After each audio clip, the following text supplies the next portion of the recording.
सनातन भी कमजोर है क्योंकि हम एक जना कुछ कह रहा है, दूसरा कुछ कह रहा है, तीसरा कुछ कह रहा है, तो वो यूथ खुद ऐसा है, वो क्यों कर रहा है ऐसे काम। मैं किसी वहाँ गई तो बड़ी टाइट उसमें जीन्स में लड़कियां, मैं तो इतनी, हमारे सत्संग धाम था नीचे, ये संजय गांधी जो है ये मेरे यहाँ बहुत सालों से है। इस सब बात का एक जवाब है कि तब तक आप गलत काम नहीं करोगे जब तक आप खुद नहीं चाहते हो। आपका रेप तभी होगा कहीं ना कहीं आप में कोई माइनस चीज है। मैं कट्टर सनातन धर्मी हूँ, जगत गुरु शंकराचार्य परंपरा से हूँ और मेरा लक्ष्य सिर्फ भगवत प्राप्ति है।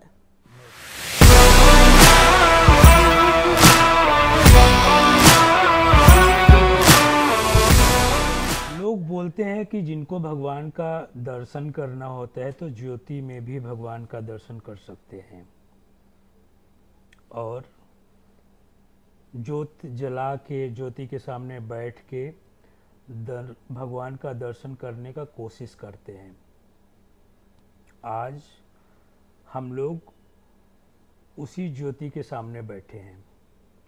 उस ज्योति के एक अलग स्वरूप में हमारे साथ हैं, हमारे एक नए मेहमान हैं ज्योति माता जी।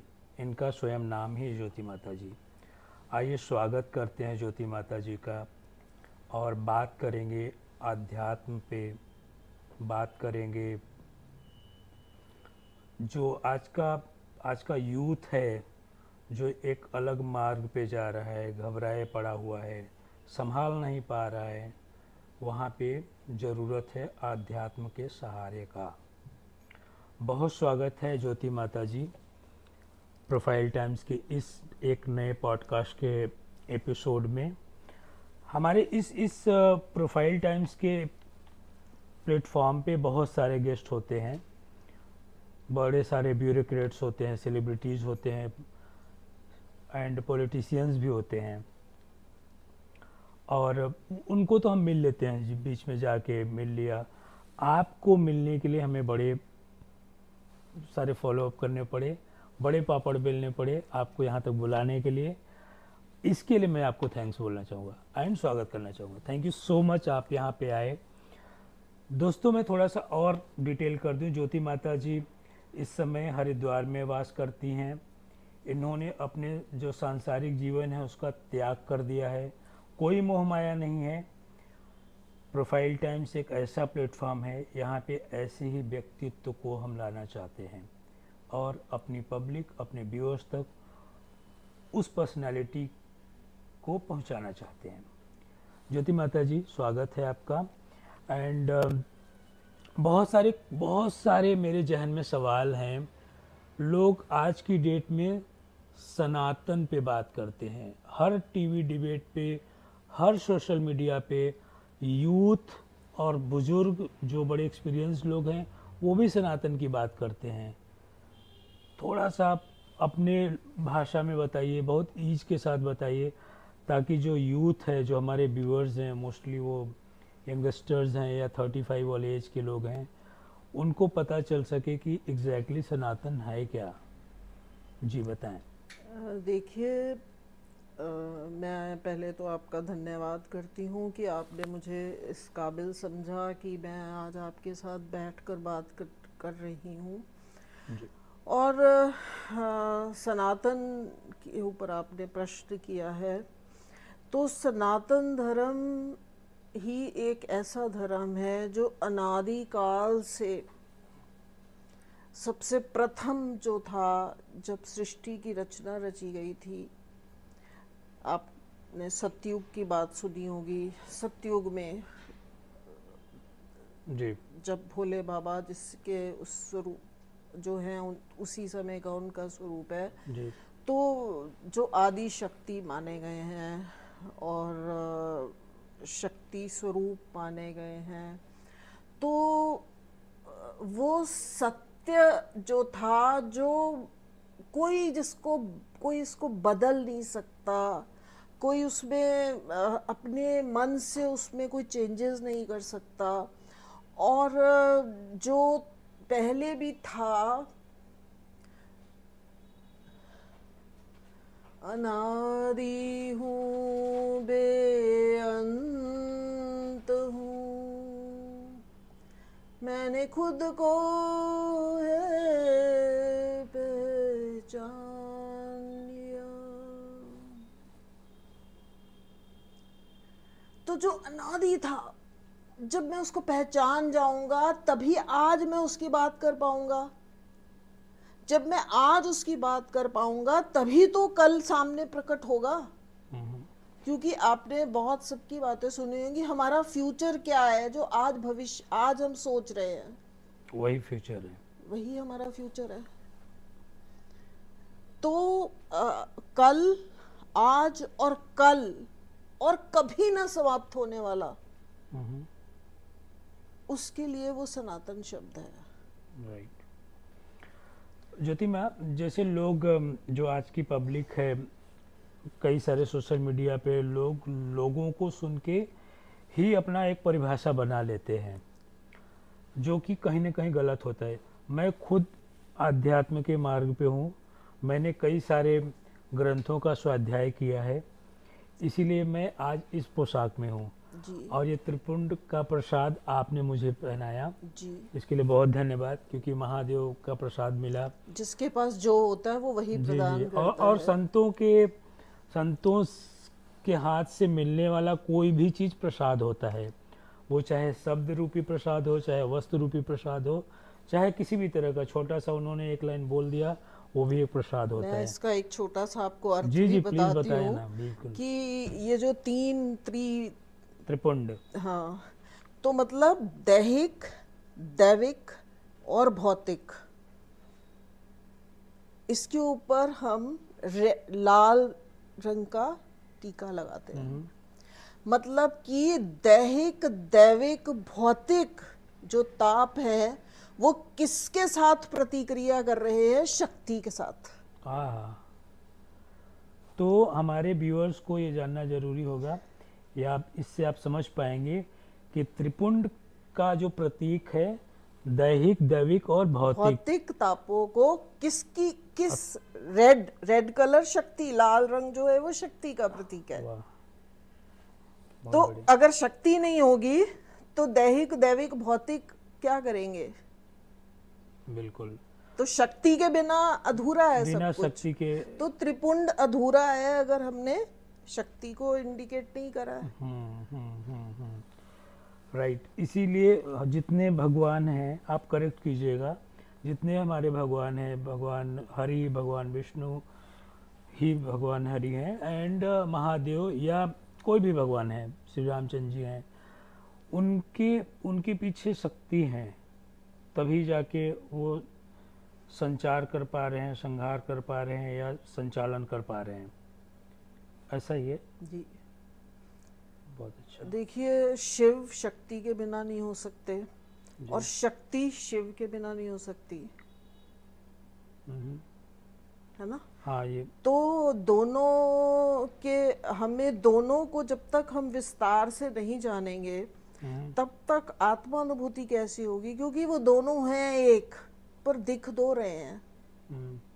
तो पर हम जब अपने साधना में, जब हम एक जीव सोचता है कि मैं उस परम ब्रह्म परमात्मा की अनुभूति करूं, तो निश्चित रूप से वो शिव का तो कोई दूसरा स्वरूप है ही नहीं। शिव ने तो देखिए शक्ति को भी त्याग कर दिया था, है ना? जब वो राम जी वाली जब घटना घटी थी तो उन्होंने शक्ति को उनका त्याग कर दिया और वो समाधिस्थ हो गए थे जी।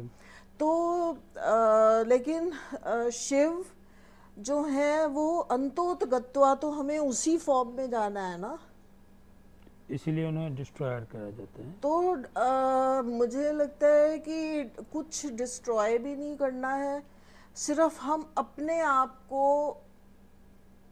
उसके समर्पण कर दें कि हे शिव या जो भी परम ब्रह्म परमात्मा, क्योंकि मैंने ब्रह्म को ही से ही मैंने प्रार्थना की कि मुझे आपके स्वरूप को जानना है।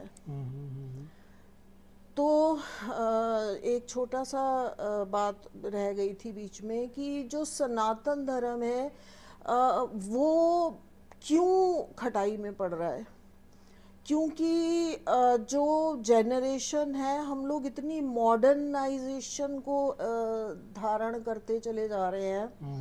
तो उसमें जो हमारा कल्चर है और जो हमारे संस्कार हैं वो कहीं ना कहीं हम फॉलो नहीं कर रहे हैं, और उसके फॉलो ना करने की वजह से जो हमारा घर का माहौल है वो थोड़ा सा डिस्टर्ब होता चला जा रहा है। हम ज़्यादा समय मॉडर्न टेक्नोलॉजीज़, मॉडर्न हमारे जो पढ़ाई लिखाई, अगर स्त्री सोच रही है कि मैंने बहुत ज्ञान प्राप्त कर लिया है तो मैं अपने घर की चीज़ों को मैं वाइंड अप कर दूं, और वो कोई उसको दूसरा उसके लिए वो ढूंढ लेते हैं कि सेवाधारी के माध्यम से। तो क्योंकि वो उनका फिर वो जो पहनावा वगैरह भी उसी के अनुकूल वो भी बदलता चला जा रहा है, तो वो क्योंकि वो उन्होंने नहीं फॉलो करे तो उनकी संतान भी फिर कंफ्यूज्ड हो जाती है, और जो आधा अधूरा ज्ञान है उसके आधार पर वो आगे बढ़ रहे हैं।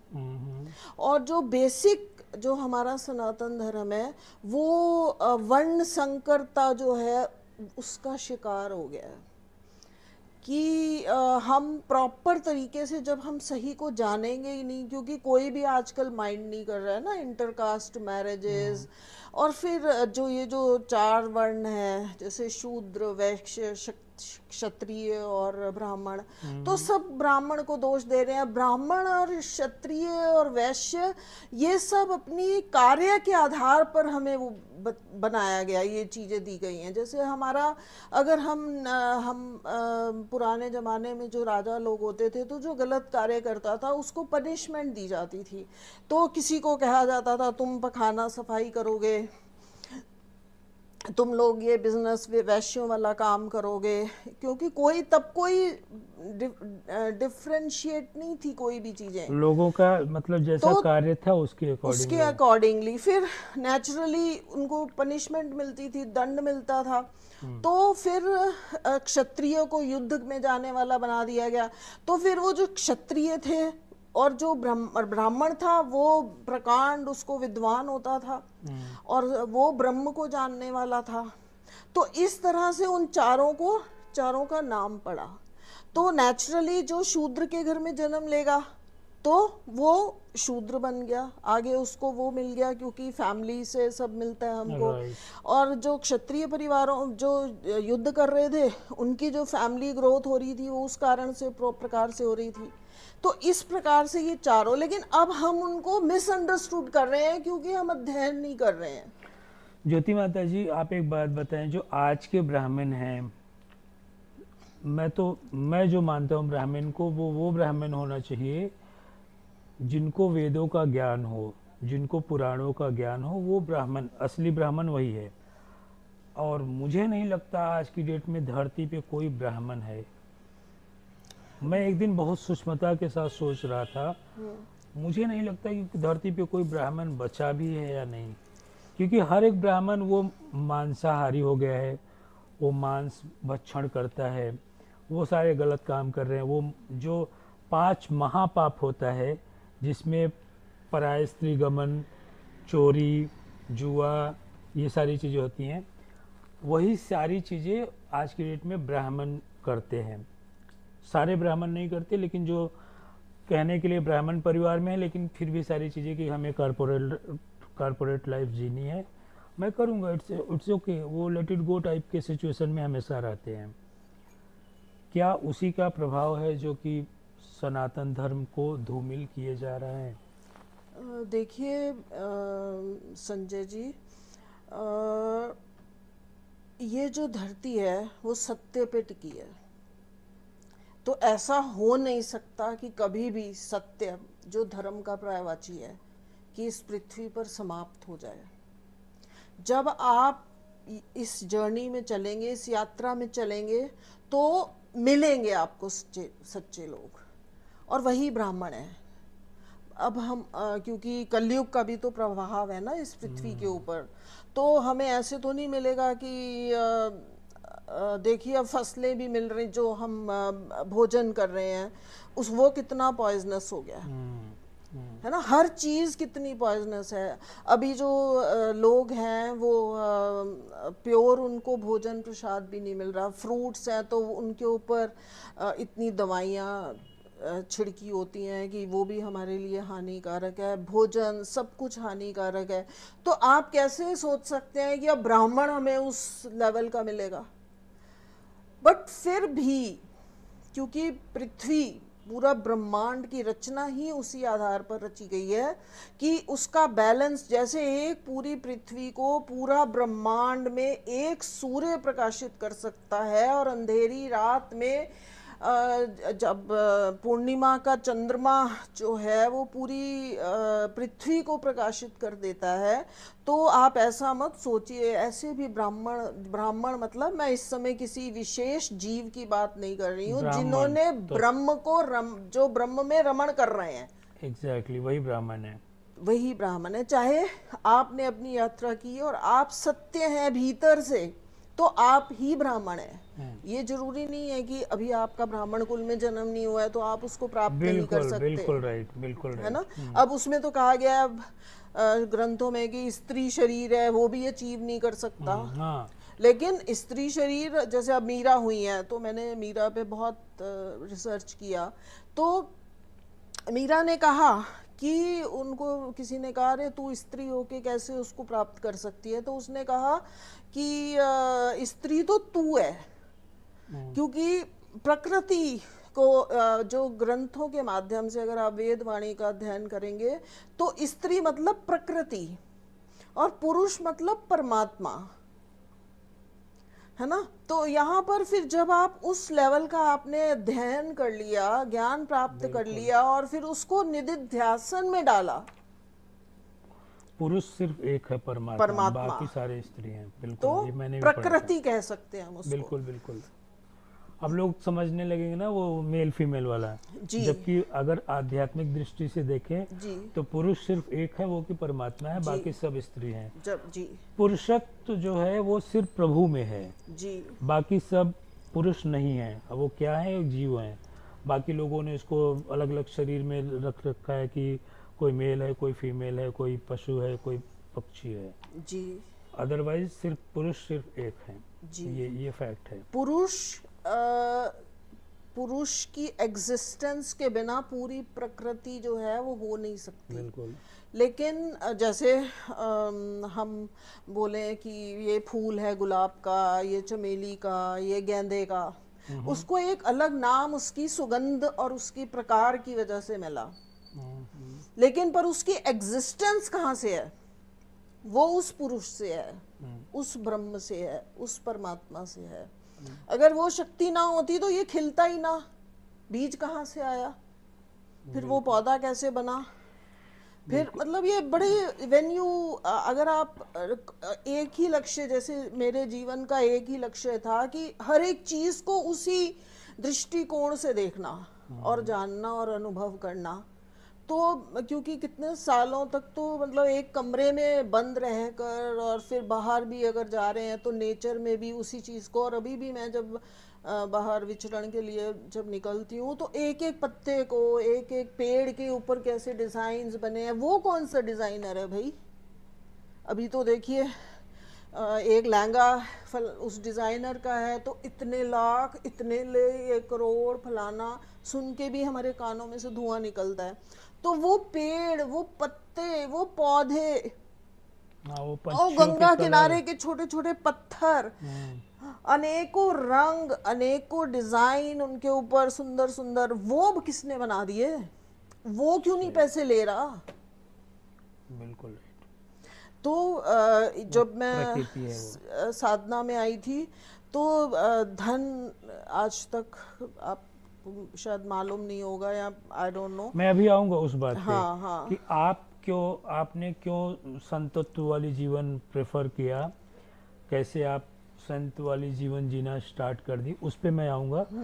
पहले हम लोग थोड़ा जो लेटेस्ट टॉपिक चल रहा है, जो आज का हर घर में, हर मोबाइल पे यही चीज़ चल रहा है, सनातन सनातन।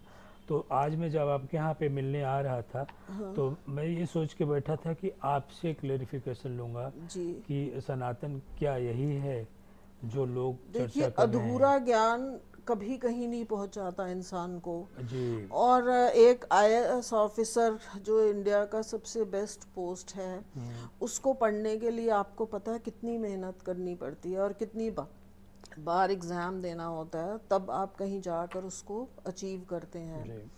तो और वो भी सही ज्ञान होना चाहिए। तो पर सनातन का जो सही ज्ञान है, सही हमने अध्ययन किया है, सही हमें गुरु मिला है, इसीलिए गुरुकुलम मैं सुनने में आ रहा था, मैंने भी एक बार थोड़ा प्रयास किया कि गुरुकुलम की शिक्षा होगी तो नेचुरली उनके जो पढ़ाने वाले टीचर्स वगैरह जो भी होंगे, तो वो फिर उसके बाद एक मेजर चेंज आएगा सनातन परंपरा में। लेकिन वो भी इतना अभी तक मुझे सक्सेसफुल नहीं दिख रहा है कि उसके प्रभाव हमको मिल रहे हैं। सिर्फ नाम भर का नाम गुरुकुलम है, सुनने में आ रहा है कि बाकी वो आज का जो परिवेश, आज का जो कॉन्सेप्ट है, जी उसी में चल रहे हैं। उसी में चल रहा है सब कुछ।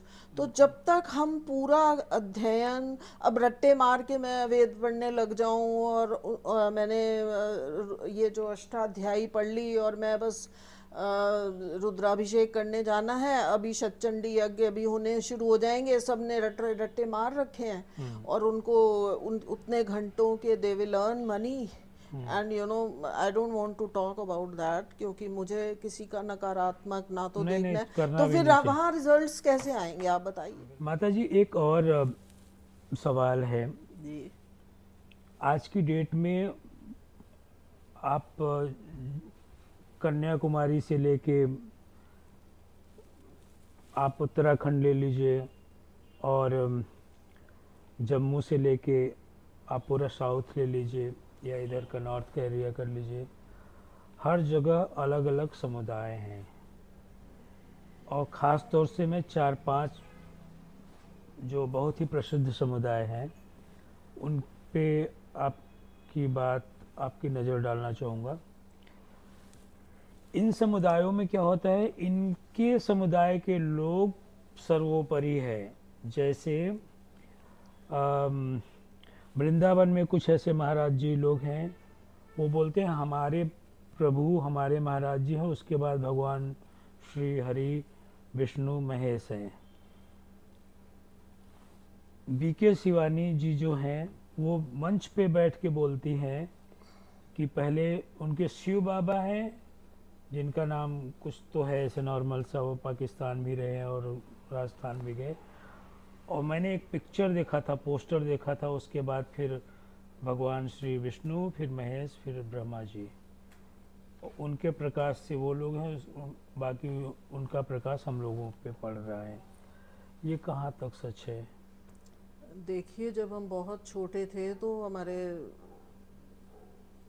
विद्यालय में सब बच्चों को दादा दादी की कहानियों में एक कहानी सुनाई जाती थी कि एक पिता के 6-7 पुत्र थे, तो वो उनमें से एक अपना उत्तराधिकारी चुनना चाहता था।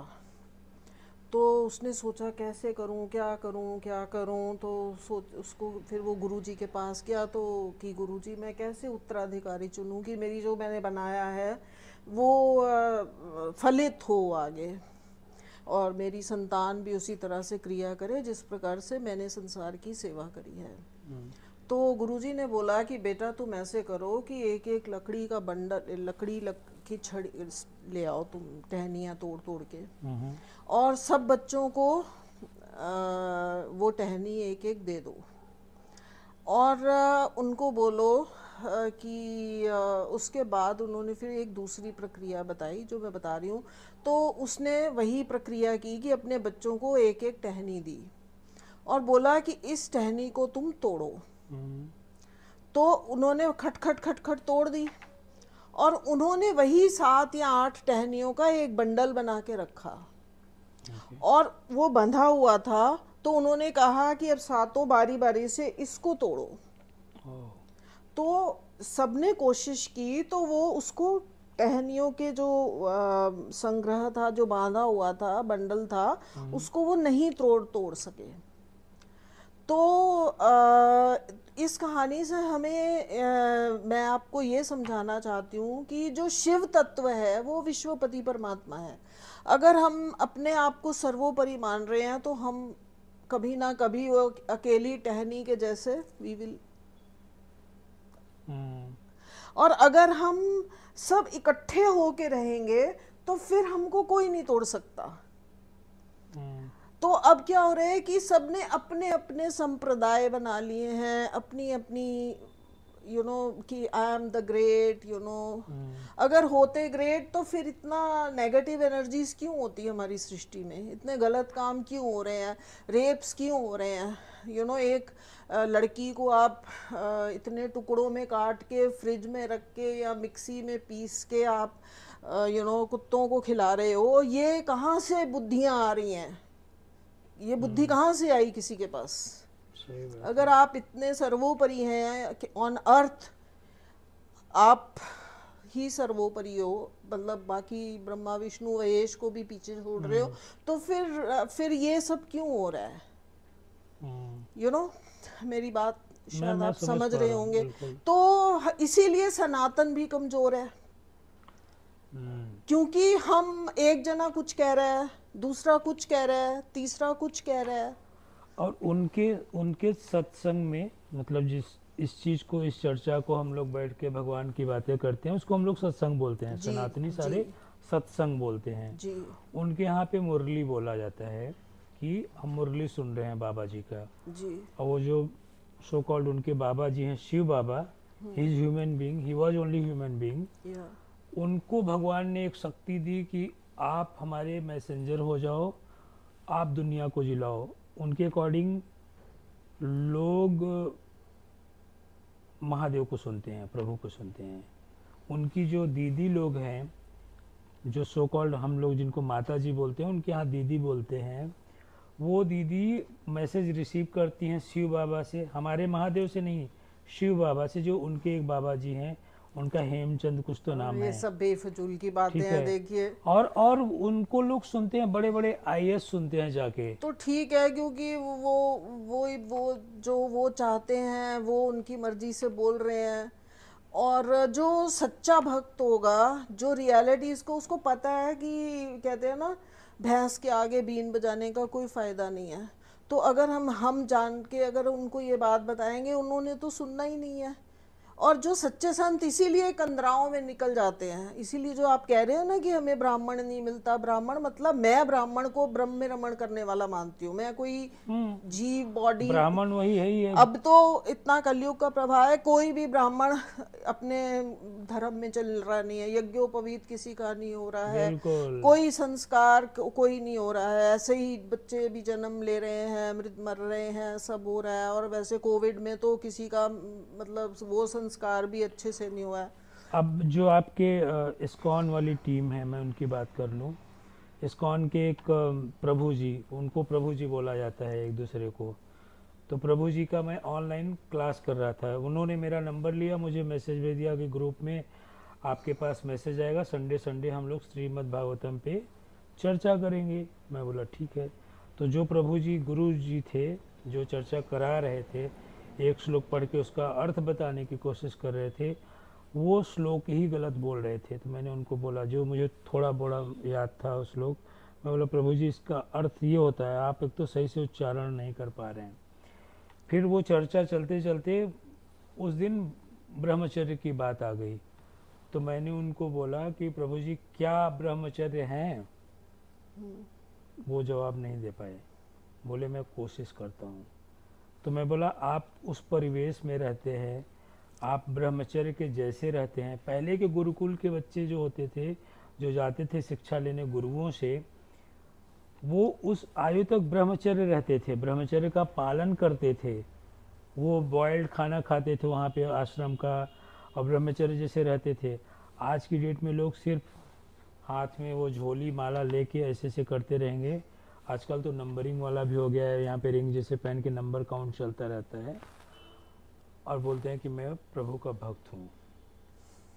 मैंने गाली देते हुए सुना हुआ है लोगों को कि आप क्यों में नहीं हैं, आप चलिए जल्दी, और गाली दे रहे हैं मंदिर में।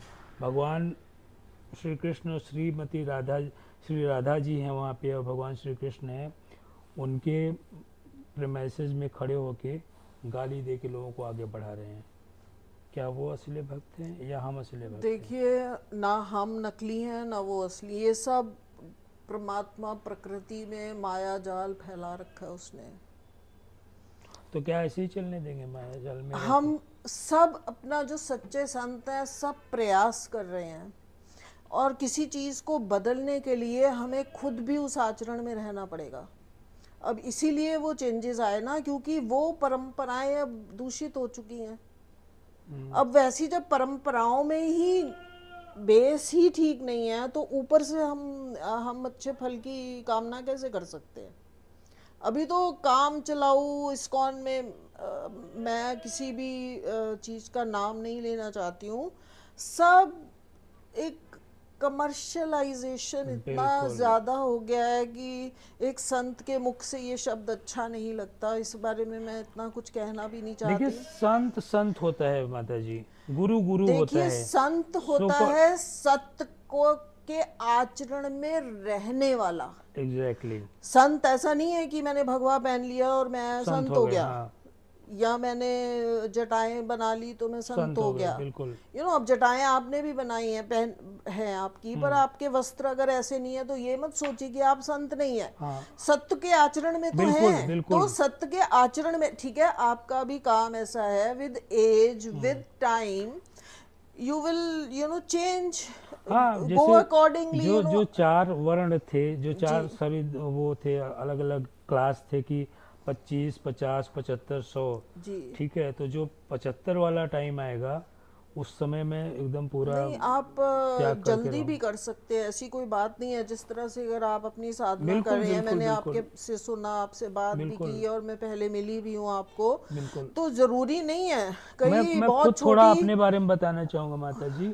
मैं एक ब्रह्मचर्य हूँ, मैं एक परिवार में रह रहा हूँ, मेरा बेटा है, सब कुछ है, फिर भी मैं ब्रह्मचर्य हूँ, मैं सत्य के मार्ग पे हूँ। जी, और मुझे बहुत अच्छा लगेगा कि मैं जल्दी से इस संसार का त्याग करके कुछ जल्दी मत जाके कीजिए, क्योंकि पिछले जन्म के जो पूर्व जन्म के जो संस्कार हैं, वो अभी आप भोगने के लिए आए हैं इस मानव देह को लेके। और इस मानव देह को भोगने भोगने में आपको कुछ करना नहीं है, सब कुछ अपने आप हो रहा है। जैसे अपने आप सूर्य आ रहा है, फिर ढलता जा रहा है, फिर तेज गर्मी आ जाती है, फिर शाम आ जाती है, अपने आप हो रहा है ना। कोई हमें एनर्जी तो नहीं दिख रही है कि जो उस प्रक्रिया को कर रही है, बट एकदम एक्यूरेट, तो इस तरह से आप कुछ भी, मैं अगर सोचूं कि मैं करने वाली हूँ या मैं कर रही वो हूँ, नहीं तो होता। जब वो टाइम आएगा ना, और जैसे 9वां महीना लगा गर्भावस्था में किसी स्त्री को, तो वो वेट नहीं करेगी, वो समय आएगा तो वो कहाँ भी होगी, सड़क पे, स्कूटर पे, जन्म रिक्शा होना पे, है, it will come out, the बिल्कुल। Baby will come out, you can't stop, क्योंकि इट्स नेचर। तो आप ये मत सोचिए कि आप प्रयास करेंगे, क्योंकि आपके आज जो आज आप सोच रहे हैं वो कल होने वाला है। तो अगर आज आप सोच रहे हो तो वो प्लान करने की जरूरत नहीं है, वो अब इट विल हैपन। वही, जैसे मैं अपना छोटा सा एक एक्सपीरियंस जी आपको शेयर करना चाह रहा हूँ। जब मैंने कुछ साधना अपना स्टार्ट किया, खूब टाइम मिलता था और 3:30 मॉर्निंग में उठ के मैं साधना करता था, ध्यान करता था। हार्डली 19-20 दिन हुए होंगे, मुझे एक अलग अनुभूति, अलग आभास हुआ। वो मैं पहली बारी मैं डर गया कि मेरे साथ ये क्या हो रहा है। जी फिर मैंने थोड़ा और रिसर्च किया, ग्रंथों में पढ़ा कि कैसे होता है, क्या ये सही भी है या नहीं है। सिर्फ मैं ग्रंथों पे विश्वास करता हूँ। आज की डेट में यूट्यूब पे आपको आधी अधूरी नॉलेज मिल जाएगी, कोई बाबा कहता रहेगा कोई चीज़, कोई पता चला वॉइस ओवर करके चीज़ें बताता रहेगा। मेरे ख्याल से उस पर विश्वास नहीं करना चाहिए जब तक वो आप ग्रंथों में लिखा हुआ स्वयं देख ना लें। तो वहाँ पे देखा और पढ़ा, पढ़ने के बाद समझने की कोशिश किया। जब समझ में आ गया तब मुझे समझ में आया हाँ मैं सही मार्ग पे हूँ। और फिर मेरा एक और लालसा हो गया कि हाँ इस मार्ग पे चलने में बहुत फ़ायदा है। और सही बताऊं उस चीज़ का मैं फ़ायदा खूब भरपूर उठा रहा हूँ। जी प्रभु। ये मेरी मजबूरी है कि हमें इस वाले पोशाक में रहना पड़ रहा है देखिए कॉरपोरेट मैं लाइफ नहीं की इस वजह बात से। पे बिलीव करती हूँ नाउ अभी, जैसे हम भी मतलब मैं काफ़ी आप मानेंगे नहीं, ऑलमोस्ट 35-40 साल से मैं काफ़ी छोटी आयु में थी जब मैं इस मार्ग को मैंने प्रारंभ कर दिया, पर थोड़ी गृहस्थी थी कि मैं थोड़ा रही उसमें, फिर I was in my this form and all. Hmm, but मुझे लगता है कि अब अगर आज मेरे से पूछा जाए तो आई बिलीव कि एवरी सब कुछ उससे हो रहा है। I am not doing anything, मैं नहीं भगवान कुछ कर कराते हैं, रही। बिल्कुल। मतलब मैंने बहुत सोचा कि ये तो मैंने ही किया है, ये तो मैंने ही किया है। वो नहीं है।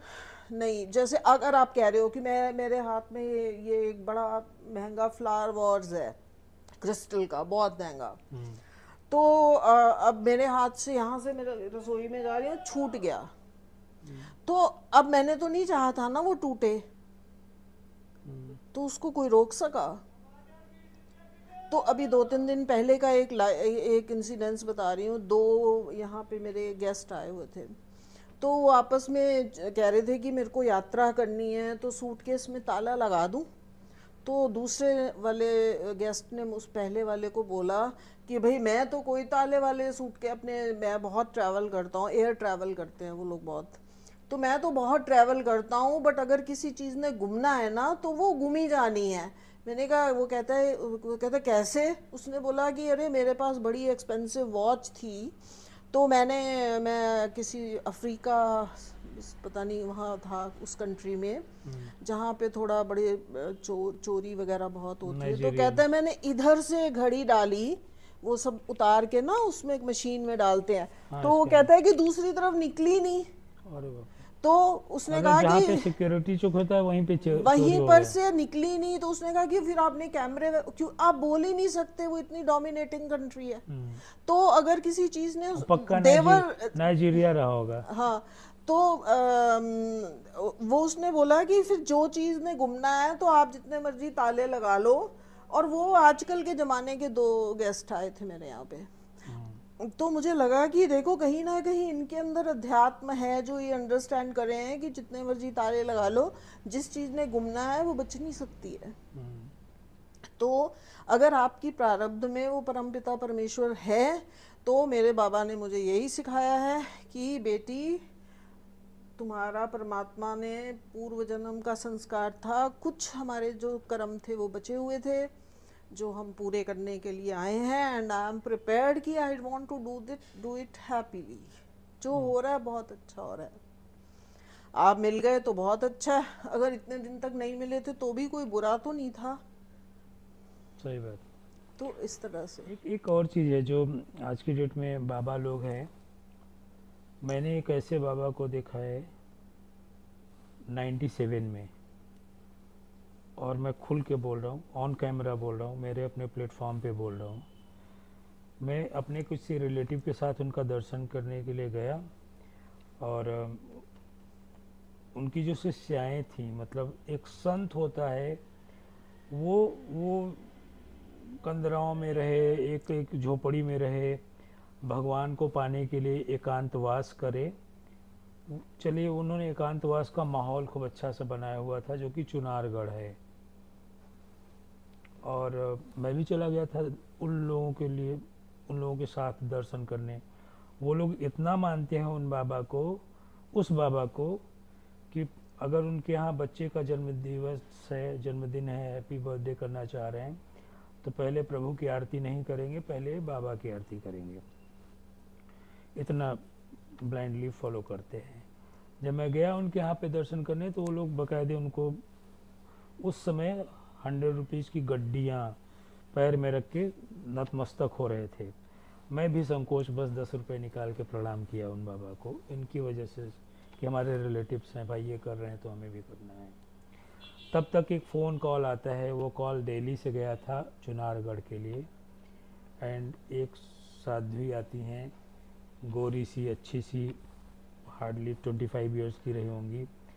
पैनासोनिक का कॉर्डलेस फ़ोन उनके यहाँ पे उस आश्रम में था, और फ़ोन रिसीव करके बाबा बोलते हैं वो हुला हुला पाउडर नहीं भेजा। तो hula hula powder was like कि जो आजकल पिपरमिंट वाला मिंट वाला पाउडर होता है जो कि लगाने से ठंडा लगता है, वो पाउडर उनके तलवे में लगाए जा रहे थे, पैर में मालिश किए जा रहे थे।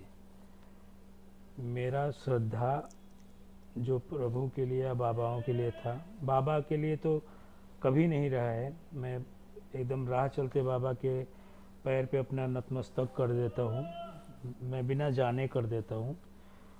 उनका दर्शन करने गया था, मेरे अंदर एकदम अजीब सा हुआ कि ये क्या हो रहा है। उनका नाम है अड़गड़ानंद महाराज, उन्होंने गीता तक भी लिखी है। मुझे कोई संकोच नहीं है कहने में, कैमरे में आँख में आँख डाल के कह रहा हूँ, ऐसे बाबाओं के चक्कर में लोग लिप्त हैं, फंसे हुए हैं। आप क्या कहना चाहेंगे इस पे? देखिए, इस सृष्टि में दो ही प्रतिक्रियाएं होती हैं, सकारात्मक और नकारात्मक।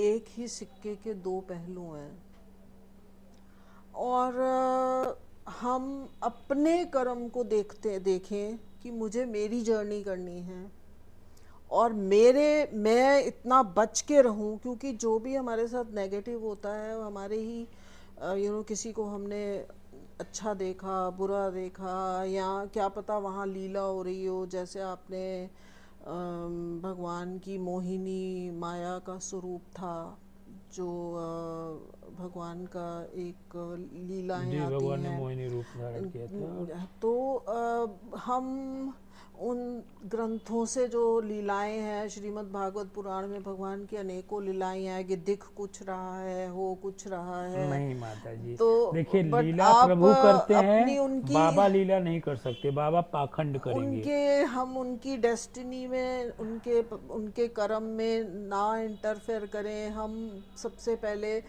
मैं हूँ, I am the creator of the universe, after the परमात्मा, if I know myself. तो मैं दूसरे को देख के अपनी जर्नी को क्यों खराब करूं? अगर सड़क पे जा रहा हूं और अच्छी भी मर्सिडीज भी चला रहा हूं, पर मैंने बैलेंस खो दिया तो टूटे फूटूंगा तो मैं ना, गिरूंगा तो मैं। एक्चुअली देखिए, ये भी सत्य है कि जब जब धर्म का विलुप्त होना शुरू हो जाएगा, जब हो रहा अधर्म है बढ़ जाएगा, ऑलरेडी।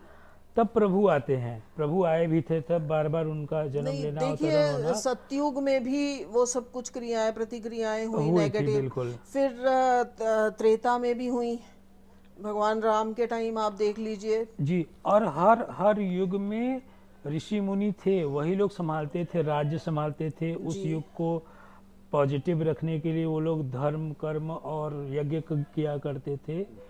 लेकिन इस कलयुग में जो सो कॉल्ड बाबा हैं, जिन पे लोग, जिनके आश्रम में लिप्त हैं, उनका पूजा करते हैं प्रभु को दरकिनार करके, मैं उन बाबाओं के लिए कह रहा हूँ। और जो मैंने अनुभव किया है माता जी, मैं सिर्फ उन्हीं की बात कर रहा हूँ, खुल के कर रहा हूँ। जबकि अगर देखा जाए, जिनकी मैं बात कर रहा हूँ, उनके ऐसे ऐसे फॉलोअर्स हैं, एसीपी रैंक के ऑफिसर्स हैं, एसएसपी रैंक के ऑफिसर्स हैं। उन्होंने मुझे बोला, मैंने उनको श्रीमद् भागवतम भेंट किया तो बोले कि अरे अरे, आप अड़घनानंद जी का वो गीता पढ़े हैं कि नहीं? मैं बोला कौन अड़घनानंद? बोले वो। मैं तो उनको भी यही बात बोला कि जिन अड़घनानंद की बात आप हमें या गीता रिकमेंड कर रहे हैं, उनको मैं 97 में जानता हूँ। माता जी, एक और गुरु हैं जो कि साउथ के बहुत नामी गिरामी गुरु हैं जी, और इस समय वो इंडिया नहीं, विश्व के कई भी देशों में अपना नाम पहुंचा रहे हैं सेफ सॉइल के एक ऑपरेशंस के माध्यम से, कि हमें अपनी मिट्टी को उपजाऊ रखना है। उनका एक मुहिम है जो कि वो चला रहे हैं, और उसमें बड़े बड़े नामी गिरामी हमारे देश के प्रधानमंत्री मोदी जी ने सपोर्ट किया, राष्ट्रपति जी गए, और हमारे लोकसभा स्पीकर ओम बिरला साहब भी गए थे उनके आश्रम में। वो साउथ के हैं एंड वो शिव भक्त कहलाते हैं। अभी उन्होंने 4 दिन पहले अपना 40 वर्ष पहले उनको प्रभु से साक्षात्कार हुआ था, वो सेलिब्रेट कर रहे थे। सदगुरु जग्गी बाबा जग्गी जी हैं, वासुदेव। जग्गी वासुदेव जी। आपके निगाह में वो कैसे हैं? देखिए, मैं किसी संत को, हमारे को कुछ कहना नहीं चाहिए, लेकिन अगर कोई भी कुछ भी नेगेटिव प्रतिक्रिया कर रहा है, उसका वैभव वाला भाव होगा, उनका कर्म में उन्होंने बड़े वैभव उनको मिलना होगा, तो ये सब उनको मोदी जी और सब सपोर्ट कर रहे हैं उनको। लेकिन अल्टीमेटली जब हमारा शरीर, क्योंकि मैं अपनी साधना में हूँ, मुझे पता है कि आखिरी घंटा तभी बजेगा जब मैं ये शरीर छोड़ूंगी, तब तक कोई पूर्ण नहीं हो सकता। तो जब आखिरी घंटा बजेगा तो बड़े से बड़ा किस पसीने छूटने वाले हैं। बिल्कुल। तो अब मैं उनकी बातें अगर बताता आप हूँ। कर लो, वो जो भी कर रहे हैं, उनके कर्मों का वो जाने, अपना हिसाब किताब वो करें, लेकिन इस कहते हैं कि नथिंग न्यू अंडर द सन। तो जब हमें हर कुछ देखने को मिल रहा है सृष्टि में, हमारे अपने हमें रिसीव कर रहे हैं, हमारे फैमिलीज, भाई भाई को नहीं एक्सेप्ट कर रहा है, हर जगह पे बहनें हैं जो उनकी अपने भाइयों से राखी नहीं बंधवा रही हैं, घरों के प्रॉपर्टीज के झगड़े पड़ चुके हैं। एक बारी मैं थोड़ा सा इसी में तो और ऐड फिर करना चाहता यहाँ संतों पे भी तो वो प्रभाव पड़ेगा ना। देखिए, संत एक सेकंड रुकिए। जी। देखिए, किसी को अगर यहाँ पर सनातन की बात में भी मैंने आपको कहा कि अगर हमारे घर का माहौल अच्छा है तो हमारी संतान ऑटोमेटिकली कुछ करे बिना ही वो उस संस्कारित हो जाएगी। तो अगर गुरु है, गुरु अगर वो रूल चला रहा है और आपकी उसको पैसे भी चाहिए, इतना बड़ा आश्रम भी बनाना है, सब कुछ करना है, तो उसको कहीं ना कहीं अपने फॉलोअर का बात तो माननी पड़ेगी ना। कि भाई अब जैसे आजकल आजकल की जनरेशन है, वो उनके जो वस्त्रों का जो पहनावा है वो बहुत नेगेटिव हो गया है। और हम कहते हैं कि मंदिरों में जाना है, या जैसे हम छोटे थे तो हमारे माता पिता कहते थे, अरे आज पंडित जी ने आना है, सलवार कमीज पहनो, चुन्नी लो, ये करो वो करो, बाल बांध के रखो, पूरी बाजू का कमीज पहनो, ये करो। तो हम आज तक भी सोचते हैं कि भाई कोई संत आ रहा है तो थोड़ा अपने आप को ठीक ठाक से रखें। तो वो संस्कार कहाँ से आए? फिर आज तक हम अपने गुरुजी के सामने हम उनके साथ बैठने की हिम्मत नहीं करते, नीचे बैठते हैं। हमारे संस्कार है वो जो भी मर्जी, हमारे को पता है कि हम वो बोल देंगे, हमें नहीं बोलना है। आज मैं आपके साथ बैठी हूँ क्योंकि उसने मुझे वो पद दिया बैठने के लिए। अन्यथा अगर यहाँ अभी मेरे गुरुजी आ जाए तो मैं थोड़ी ना ऐसे बैठी बिल्कुल रहूंगी और बिल्कुल मैं चुपचाप अपने रूल को फॉलो करूंगी। बिल्कुल। तो इस तरह से, लेकिन अगर मुझे आपसे कुछ चाहिए तो मैं वही बोलूँगी ना, आपकी बोली तो बोलूँगी। अरे भाई हाँ ठीक है, जीन्स ही तो पहनी है, फिर क्या हो गया, ये एंजॉय हाफ करो जी। पैंट ही तो पहनी है, एक्सेप्ट करोगे ना आप जी। कहीं ना कहीं। उनका मैंने इसीलिए सनातन भी इफेक्ट हो रहा है, संतों के ऊपर भी उस बात का प्रभाव पड़ रहा है, और फिर कलयुग तो बढ़ रहा है, तो ये सब तो होना ही है। जी। तो अच्छा, ओके, हर चीज में कलयुग एक बहाना है। जी, तो अगर हम कलयुग क्या है कि हम नेगेटिव हो रहे हैं, हम वो फॉलो ही नहीं कर रहे सनातन को। एक चीज मैंने उन्होंने लास्ट 2019 में कैंपेन चलाया था कि हम सबको रुद्राक्ष बांटेंगे, ठीक है। और एक कैंपेन चलाया सोशल मीडिया पे, आप लोग रुद्राक्ष पाने के लिए अपना डिटेल फिल कीजिए, एड्रेस, नेम वगैरह, कॉन्टैक्ट नंबर वगैरह फिल कर दीजिए, साथ में डोनेशन का भी बटन था वहाँ पे। तो मुझे लगा कि भैया रुद्राक्ष घर पे आना है। रुद्राक्ष को मैं प्रभु मानता हूँ, जी जी स्वयं जी महादेव हैं जी हमारे लिए, जी प्रभु। बाकी लोग रुद्राक्ष मानते हैं। तो मैंने सोचा कि कुरियर से सारी चीज़ें होंगी, इतना व्यवस्था बनेगा, उसके पीछे पैसे लगेगा, तो मैंने एक डोनेशन भी कर दिया, अच्छा खासा अमाउंट कर दिया था। वो इधर नहीं बोलना चाहिए, डोनेशन नहीं बताना चाहिए। मैं रुद्राक्ष का वेट करता रह गया, 3 साल हो गए, रुद्राक्ष नहीं आए। और इसलिए नहीं आए, अब मुझे लगता है अच्छा हुआ प्रभु नहीं आए हमारे पास। जब मैं रात को उनका पूरा लाइव प्रोग्राम देख रहा था, रुद्राक्ष का ढेर लगा दिया था उन्होंने महादेव के स्टैचू के पास, उनका जो विग्रह है, और उनके जो सो कॉल्ड सहचर होते हैं जो सपोर्ट करने के लिए होते हैं, वो डलिया में बेलपत्र लिए हुए थे, ढेर सारे 50-51 कुछ बेलपत्र का डलिया था। वो सैंडल पहन के रुद्राक्ष पे ऐसे बेलपत्र कर रहे थे, जैसे लग रहा था चारा डाल रहे हैं गायों को, पशुओं को। सैंडल पहने हुए थे, रुद्राक्ष उनके सैंडल से टच हो रहा था, और वही रुद्राक्ष वही महादेव को लोगों के यहाँ भभूति और ये धागा तो ये करके बेचते हैं। और लोगों ने कैंपेन किया कि हमें मिल गया, हम बड़े पवित्र हो गए। सैंडल पहन के ये कर रहे थे। ये कहाँ तक सच है ज्योति मैम? देखिए प्रभु, अब इसीलिए धीरे धीरे जो हमारे घर में मंदिर की परंपरा है कि अब मैंने आपको पहले जानबूझ के बताया कि जी, इतने पहुंचे हुए हैं, जी विश्व में अपना परचम लहरा रहे हैं वो सॉयल सेविंग के नाम पे। और राष्ट्रपति महोदया हमारे यहाँ से गई हुई थी, पीछे वाले राष्ट्रपति जी गए हुए थे, इसके पहले कार्यकाल वाले हमारे जो अभी आज प्रेसिडेंट मोदी जी हैं वो गए हुए हैं वहाँ पे। कई सारे सलाम है भाई।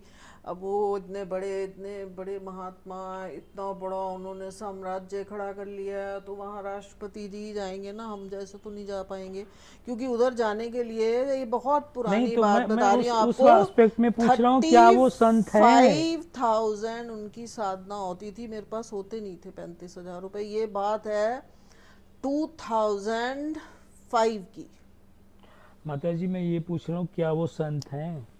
अब लोग तो संत मान रहे हैं, और आप क्या मानती हैं? मैं तो दूर रहती हूँ, अपने में मस्त रहती हूँ बाबा, सीधी सी बात है। मैं तो हरिद्वार ऋषिकेश में भी रहती हूँ, बट हमेशा एक अपने आसपास एक मतलब दूर से देखती हूँ ये क्या हो रहा है, और अपने भैया अपने तो ज्योति माता जी, ऐसे मेरे पास अनगिनत संतों की लिस्ट है, अगर हम इस पे चर्चा करेंगे तो कई दिन लग जाएंगे। Better not to talk about that, क्योंकि हम अपने ही कर्मों को दूषित करेंगे। ये मेरे अंदर एक जिद था जानने का, और मैंने कोशिश किया आपसे जानने का, लेकिन आपसे ज्यादा शायद मैंने इन चीजों को देखा है जी और अनुभव किया है। अच्छा, एक लाइन में बताइए जी। देखिए, अब डॉक्टर्स हैं, डॉक्टर्स का प्रोफेशन, कौन सा डॉक्टर जिसने किस टाइप का, हाँ ये गलत नहीं करा होगा, सही। वकील हैं, हाँ, कौन से प्रोफेशन में कौन ऑनेस्टली काम कर रहा है?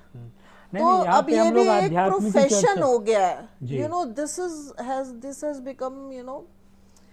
तो आध्यात्म के नाम पे आडंबर कर रहे हैं ये सारे सो-कॉल्ड बाबा। आप सोचो कि 50-60 आश्रम एक संतों के पास है। इतना चाहिए आपको, कितना चाहिए? और अगर आप उनके आश्रम में रहने जाएंगे ना, they have no place for you. We just received a call from Sadhguru office कि बाबा जी आपके यहाँ पे आएंगे, यू हैव टू पे 9,90,000 समथिंग, मतलब that was almost 10 lakh rupees. तो मैं बोला 10 लाख रुपीज में अगर सदगुरु भी आए तो मैं उनको ना बुलाऊं, ठीक है? आप अपना ये मैसेज उनको बोल दीजिएगा। आप उनके ऑफिस से, मेरे उसी नंबर पे कॉल आया था जो मैंने नंबर फिल किया था रुद्राक्ष मंगवाने के लिए। अच्छा जी। कि आप अपने यहाँ 2 दिन का प्रोग्राम कराइए, एंड सदगुरु की वो होगी, उनके प्रेजेंस में काम होगा, बातें होंगी, आपका टीम होगा। तो मैं बोला सदगुरु भी आ जाए हमारे यहाँ पे, और उनको मैं एक चवन्नी तक न दूं, 10 लाख रुपए तो बहुत दूर की बात है। वो भगवान है क्या वो कि वो आएंगे? और अगर भगवान है तो पैसे से आएंगे क्या? क्योंकि ये सब हो रहा है बेटा, सब यू नो। तो बहुत बड़ा मेरे अंदर जिद था, इसीलिए मैंने आपसे ऐसे सवाल किए। क्षमा कीजिएगा अगर किसी बात का। मैं देखिए, आप तो अभी एक मीडिया वाले हैं, और हम लोग ब्राह्मण परिवार से हैं एक्चुअली। मेरे माता पिता अच्छे ब्राह्मण परिवार से हूँ मैं जी। तो मेरे को बचपन से था, मेरे को सन्यास की जिद थी कि मैं तो सन्यासी बनूंगी। इस पे मैं और आप सुनिए मेरी माँ का क्या जवाब था। बेटी, अगर तूने इस घर से पैर बाहर निकाला तो बहुत बुरा होगा। तो माता जी, अभी तक हम लोगों ने चर्चा किया आज के जो संत हैं, संत समाज है, बड़े बड़े मठाधीश हैं और अलग अलग समुदाय हैं, उनके फॉलोअर्स हैं। हालांकि सही बताएं, मुझे वो चीज़ मिल नहीं पाया जो मैं आपसे जानना चाह रहा था, और मैंने अपनी बातें रखी, इसीलिए रखी थी आपके सामने ताकि आप खुल के आप बोल पाएँ, और जो हमारे यूथ है, जो हमारे व्यूअर्स हैं, वो कहीं बहक न जाएं। वो अपने ट्रैक पे रहें। मेरे सवाल पूछने का मकसद ये था कि इस प्लेटफॉर्म पे मैं बहुत ही प्योर, बहुत ही पहुँचे हुए मीन्स कि प्योरिटी के साथ पहुँचे हुए लोगों को ही लाता हूँ। अगर कोई हमारे सेलिब्रिटी कैटेगरी में गेस्ट आते हैं तो मैं पीछे अभी एक एपिसोड किया था आदिल हुसैन जी का, उनको मैं बोला क्या आप नेक्स्ट मूवी वो करना चाहेंगे जिसमें डांस हो, हीरोइन हो साथ में? बोले कभी नहीं, वो मुंबई जाते ही नहीं, वो दिल्ली में रहते हैं जस्ट बिकॉज कि वहाँ पे नाच गाना होने लगता है तुरंत। अगर मैं डांस वाली मूवी करूँगा तो उसमें मैं नृत्य का गुरु रहूँगा। आदिल हुसैन वाज सेइंग कि मैं कृष्ण का रोल करना चाहता हूँ, वो बोले मैं राम बनना चाहता हूँ, राम जैसे थे, कृष्ण जैसे थे, मैं वो रोल अदा करना चाहता हूँ। मैं वो हीरोइन के साथ नाचने वाला काम नहीं करना चाहता। अगर मैं नाच वाला काम करना चाहूँगा या मूवी में डांस आ जाए तो मैं नृत्य पे बनी मूवी पे, फिल्म पे काम करना चाहूँगा। तो बड़े ही फिल्टर लोगों को मैं ला रहा हूँ यहाँ पे, और उसी जगह पे, उसी वाले कैटेगरी में, उसी रो में, उसी कतार में मैं आपको भी देख रहा था, इसीलिए मैंने ऐसे सवाल देखिए किए। यहाँ मैं आपको थोड़ा सा काट रही हूँ जी। कि जो संत होता है ना, हम्म। वो अब हर एक सीढ़ियों पे चढ़ते चढ़ते एक उस लेवल पे चला जाता है कि वो इतनी उसकी वननेस हो जाती है यूनिवर्स के साथ। तो भोले बाबा को अगर पॉइजन चढ़ रहा है, जहर, हम आँख के पौधे जहर चढ़ा रहे हैं,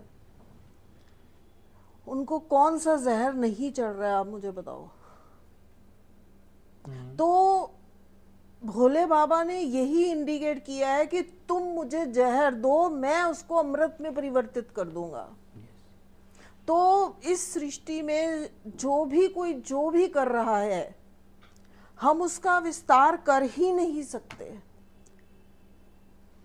ना आप उसको कि मैं, ये आपने शायद बहुत छोटी छोटी चीजें देखी होंगी, एटलीस्ट उन्होंने उतने लोगों को जोड़ के कुछ तो करवा रहे हैं ना, उनसे पैसे लेके कुछ तो कर रहे हैं ना, यू नो। कोई लोग तो कुछ भी नहीं, इस्कॉन वाले चलो 16 माला तो करा रहे हैं ना, भगवान की आरती वगैरह तो सिखा रहे, जो हमने सुना भी। देखो मैं उनकी परंपरा, काउंट कर रहे मैं हैं कट्टर सनातन धर्मी हूँ, जगत गुरु शंकराचार्य परंपरा से हूँ, बस। और मेरा लक्ष्य सिर्फ भगवत प्राप्ति है। बस चाहे असला मेरे संत ऊपर वही है। चाहे जितना मर्जी कीचड़ उतार के जाए। देखिए कोई भी स्त्री शरीर में अपनी यात्रा करनी, I am very dominating that way, but मैं कई चीज़ों को जो मैंने रियलिटी में इससे बहुत वर्ष देखी होंगी। कब और आप आप यूथ की बात, एक मिनट पहले, कब आप अब आप बने रुक जाइए, सनातन? पहले जी तो मैं आपकी क्लैरिटी कर दूं जी। कि यूथ ही मिलके संतों के साथ, क्योंकि वो सारे गवर्नमेंट्स के सब उनके आईएएस से मिले हैं, वो जज जानता है मैं उसका काम करा दूंगा, ये सब मैंने रह के देखा। I left everything after that. थोड़े दिन के लिए मैं गई थी, मैंने सोचा कि आई विल लिव आश्रम की लाइफ। उन दिनों में तो वो यूथ ही तो सपोर्ट कर रहा था उनको, सारे यूथ जुड़े हुए थे, उन्होंने उनके लिए वो ढूंढ के ला रहे थे लोग कि उनके लिए काम करें। तो वो यूथ खुद ऐसा है, वो क्यों कर रहा है ऐसे काम।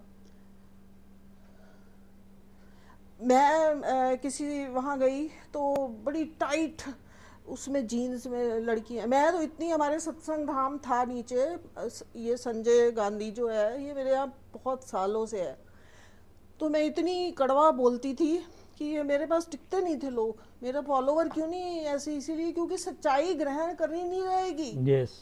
इतनी कड़वी है सच्चाई।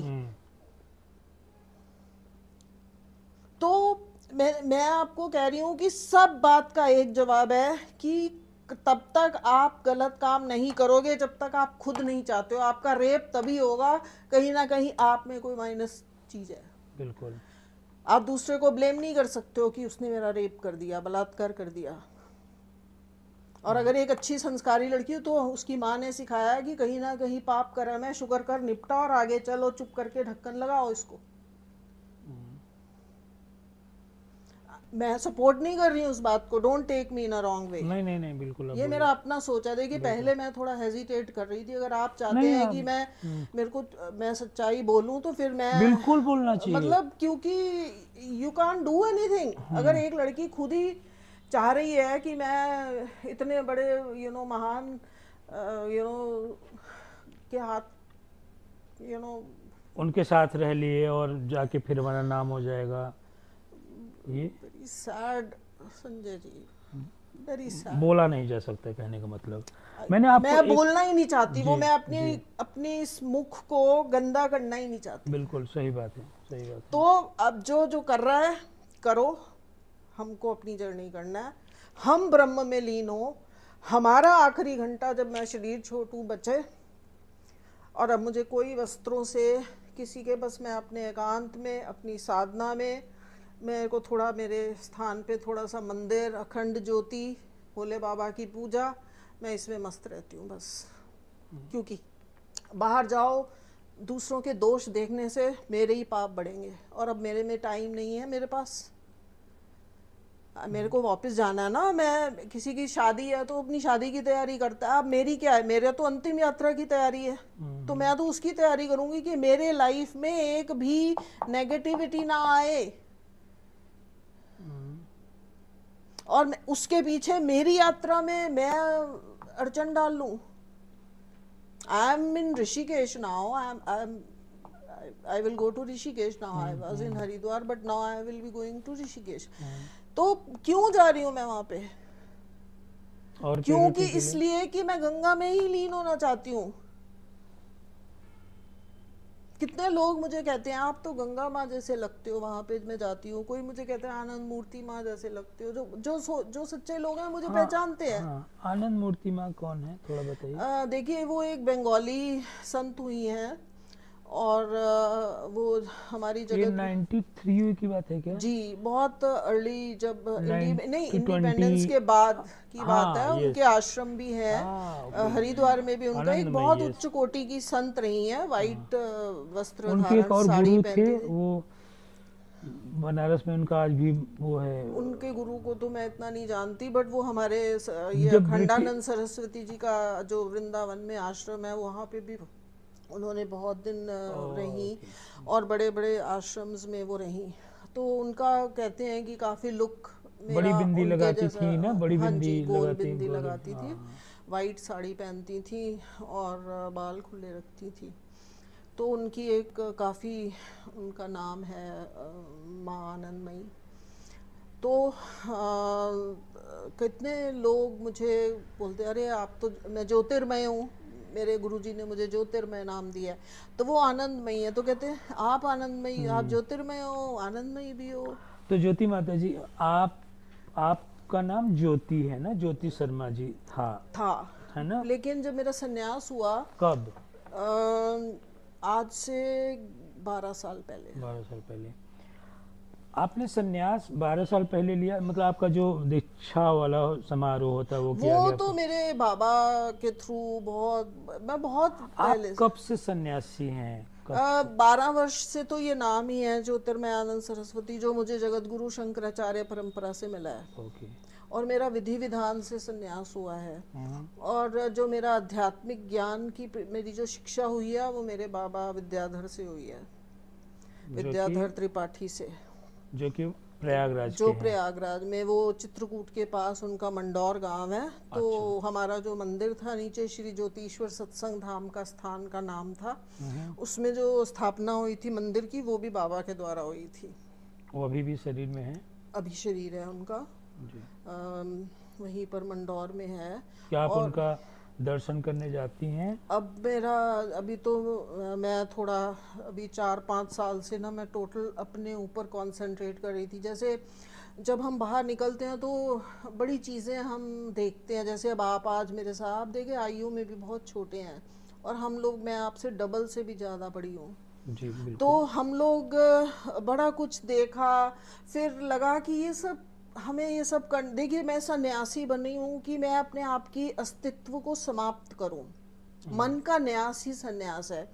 और अगर सन्यासी बन के मुझे ये सारे पद, मैं ये बन जाऊँ, मैं महामंडलेश्वर, मतलब जो भी डेस्टिनेशंस, जो भी उनके चीज़ें हैं, कि पद जो आपने सुना होगा, कोई हाँ लोगों अखाड़े को के महंत हैं, हाँ फलाना है, ढींगड़ा है, तो मठाधीश मैं तो हैं ये कुछ भी सब। नहीं हूँ भाई, क्योंकि मैंने अपने को डिसॉल्व किया है। I want to finish my existence, and I want to merge into the universal power. So my aim is only that, so I don't go for all these stupid things. स्वामी राम सुखदास जी ने कहा है कि संसार में रहते हुए अपने आप को विरक्त कर लो, जी असिला संन्यास यही है। जी, यही सन्यास और है वो बस. मैं मानता हूँ, उन्हीं के पथ पे और चल रहा हूँ मैं। बिल्कुल, और बहुत सत्य बढ़िया। ही सन्यास है, आज तक उनका सत्य ही संत है. जी और ऋषि, मतलब इस समय ऋषि परंपरा में हो आप, क्योंकि आप प्रश्न उत्तर पूछ रहे हो, आप रिसर्च कर रहे हो, जी ये क्यों हुआ, वैसा क्यों हुआ, उस परंपरा में ऐसा क्यों हो रहा है, ये ऋषि इसको कहते हैं, जी कि किसी बात को आप आउट ऑफ द वे उत्सुक जाके रिसर्च कर रहे हो. ओके उत्सुकता सो बस। You are doing research, this is your research work, we have finished it, हम लोग ने कर ली, है ना.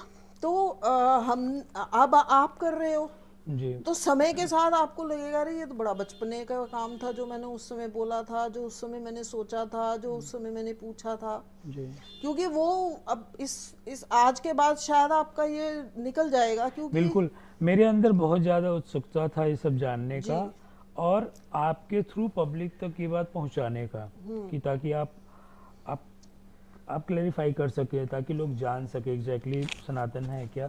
शुरुआत ही हमने सनातन से करी थी, जी क्योंकि आज का टॉपिक बना हुआ है, हर जगह लोग वही सारे चीज़ें चर्चा करते रहते हैं, और अलग अलग जो आज के दिन में नए नए बाबा आपको दिख जाएंगे, यंग वाले बाबा दिख जाएंगे, जी वो प्रीचिंग करते हुए दिख जाएंगे, उनके सामने आप हजारों लोग बैठे हुए सुनते हुए देखोगे।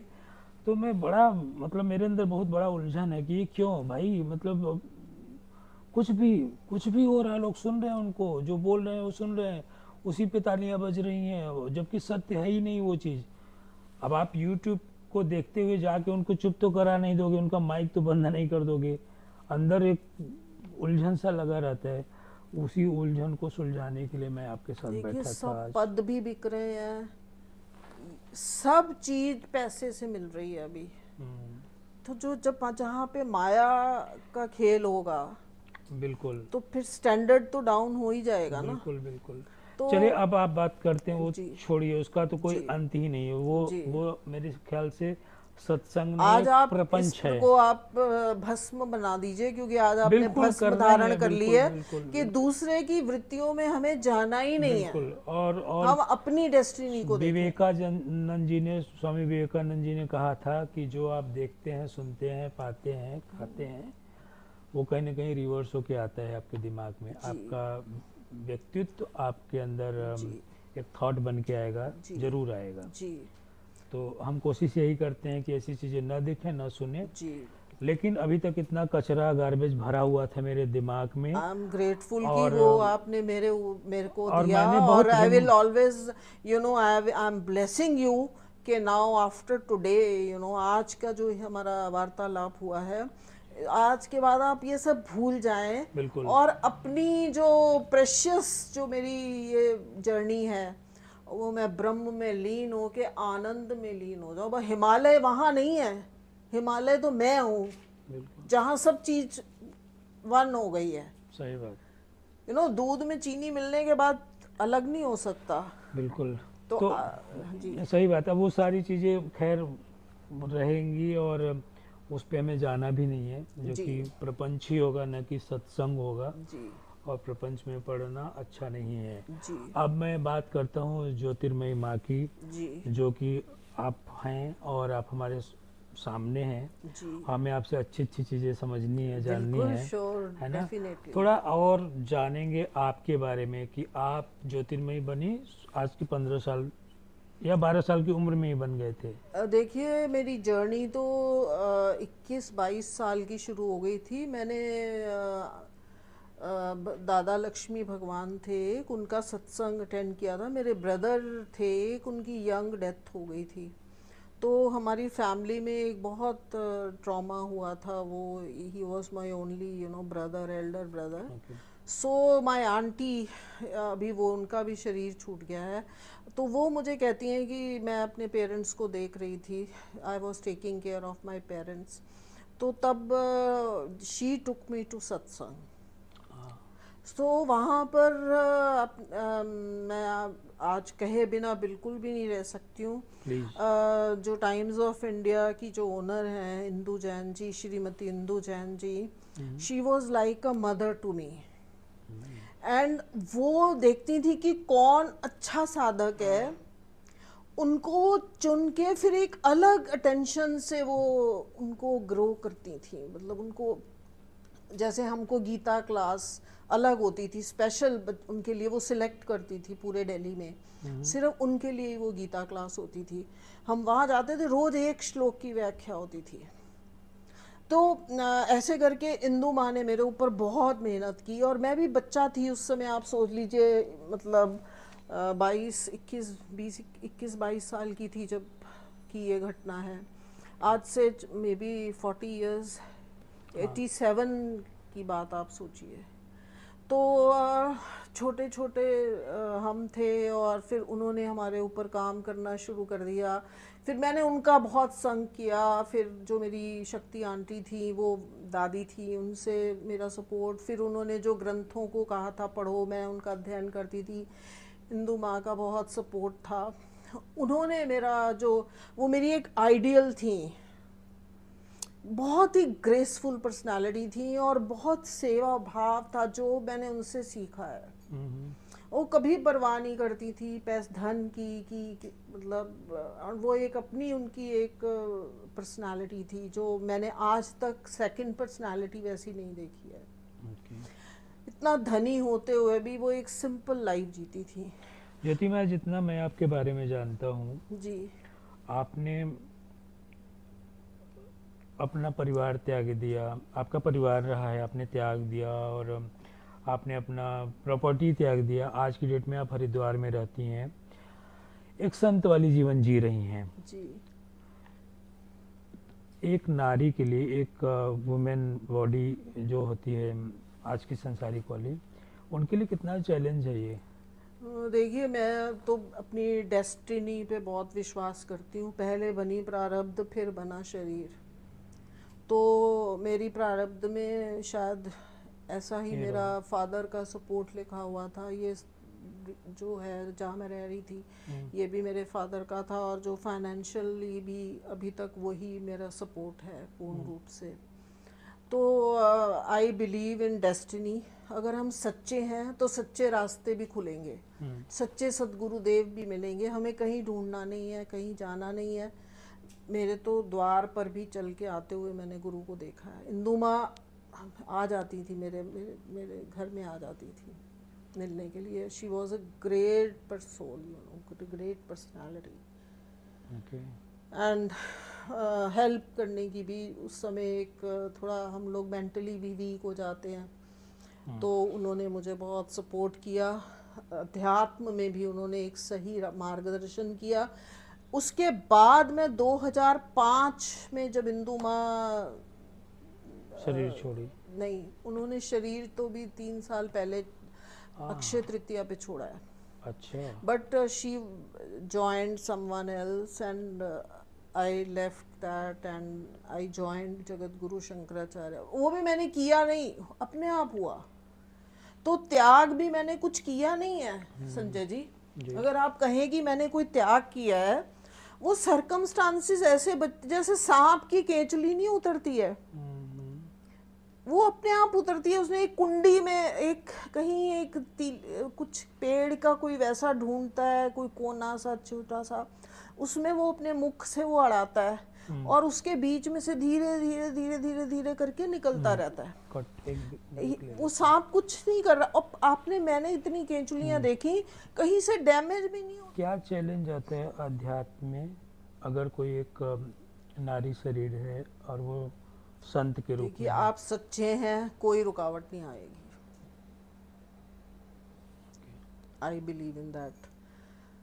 अच्छे गुरुज के साथ संग किया, सबने सपोर्ट किया, पेरेंट्स ने भी सपोर्ट किया, और अभी तो मैं देखिए इतने आयु हो गई है, अच्छा संग है, और ऐसी कोई एक्सपेक्टेशंस नहीं है किसी से कि मुझे कोई दुख हो। और जितना भी सुख मिला है तो मैं अपने आप को भाग्यशाली मानती हूँ कि परमात्मा मेरे हर एक सुख की चिंता कर रहा है। क्या ज्योति माता को कभी संसार बीच बीच में झकझोरता है, जो आपने देखिए प्रीवियस लाइफ जी है? ये जो गंगा मैया में आप देखिए, मैं 5 साल 6 साल से तो आई वॉज देयर ओनली, कितनी बार वहाँ पे बाढ़ आ चुकी है, और जल ऊपर नीचे होता रहता है। शाम शाम होते होते जल फैलता चला जाता है, बढ़ता चला जाता है। तो गंगा जी हमें यही सिखाती हैं कि prepare for bad to worse. Okay. But आप स्टेबल हो, वो पत्थर जो बीच में स्टेबल होके खड़े हैं वो तो वहीं के वहीं है ना, पहाड़ भी निकल गई ऊपर से। तो पर फॉर अ मोमेंट अगर आप थोड़ा बहुत डगमगा भी जाते हो तो बड़ी जल्दी आपकी गाड़ी पटरी पे आ जाती है। कौन है ज्योति माँ, अगर एक संत डगमगा जाए उनको संभाल दे तुरंत? मुझे तो अपना सदगुरु ही या संभल। अपना स्वयं, ठीक है थोड़ा टाइम लगता है, अब तो हम बड़े हो गए हैं इतने, मतलब आयु से भी मैच्योरिटी भी आ गई है, जी। और काफ़ी वर्ष हो गए अपनी यात्रा में, हिलते हैं अगर थोड़ा बहुत तो अपने अपने स्वयं ही अपने आप को सपोर्ट करना पड़ता है। अब ऐसा लगता है कि अब मैं वो ज्योति हूँ नहीं, जो बॉडी ज्योति थी ना, जो वो किसी की नहीं। डॉटर थी या किसी की बहन थी या किसी की माँ थी या किसी की बेटी थी, तो that thing is gone now. Someone else is there, who's taking care of this body. क्या ज्योति माता को कभी डर लगता है? देखिए डर कभी कभी लगता है कि शरीर जब मतलब ठीक ठाक से अपना, क्योंकि देखिए साधक दूर तक देखता है, उसकी दृष्टि दूर तक देखती है। तो कि बस मेरी जो जर्नी मैं कर रही हूँ कि कुछ ऐसा ना हो कि मैं अपनी आध्यात्मिक यात्रा से डगमगा ना फिसल जाए। जाऊं। कौन सी ऐसी अड़चने हैं जो कि मतलब जानबूझ के आपको डगमगाना चाहती हैं? कई ऐसे मार्ग में आए होंगे। अब आई हैव सब भूल गया है, क्योंकि अब तो हम अब आपको फर्क नहीं पड़ता अब उन सब फर्क चीज़ों नहीं पड़ता है। अब तो आई एम स्ट्रांग, ठीक है कि ऊपर से कोई, जैसे अब आप सोच रहे हैं कि फलाने संत को मैंने वैसा देखा वैसा देखा, तो वो सब लीलाएं हैं, बस लीला में से अपने आप को निकाल लो, बस खत्म करो को। स्टोरी माया को, है। और क्या, माया है खत्म एक बस। तरीके से। हाँ जो आज की लड़कियां हैं, मतलब कॉर्पोरेट लाइफ में जॉब करती हैं, वो कहीं ना कहीं फिसल चुकी हैं। मतलब अगर पूजा पाठ करती भी होंगी या आध्यात्म को थोड़ा मोड़ा दूर से जानती होंगी, तो क्या पता शाम को आरती करती होंगी घर के मंदिर में, उससे ज़्यादा नहीं। आपका क्या संदेश होगा उन उन सो कॉल्ड बहुओं के लिए, बेटियों के लिए, जो एक यंग एज में हैं अभी, संभल जाएं? ऐसा कुछ संदेश बताइए ना, देखिए, बढ़िया सा। मैं तो एक ही बात कहूँगी कि धर्म सत्य का पर्यायवाची है, हम्म।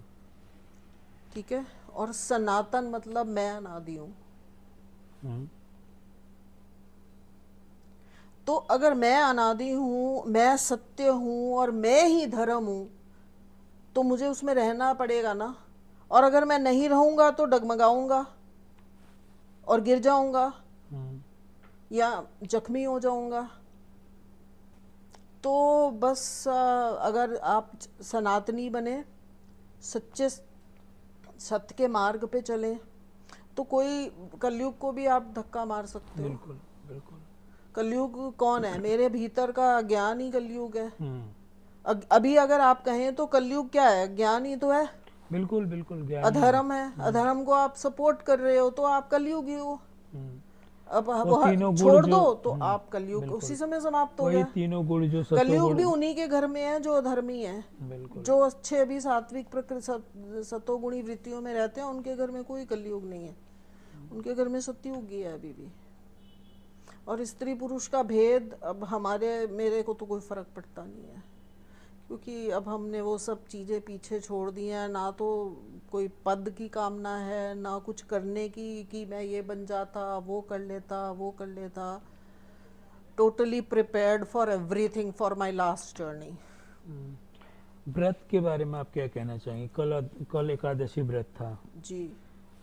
और ऐसा कहा जाता है कि अगर पाप से बचना है या पाप जो आपके अंदर कई जन्मों में आ रखा है उसका नष्ट करना है तो आप व्रत रहिए, खासतौर से एकादशी व्रत। देखिए, 5 ज्ञानेंद्रियां, 5 कर्म इंद्रियां और 1 अंतःकरण, 11 हो गए जी। अब 11 को अगर आपने नियंत्रित कर लिया, वही उपवास है।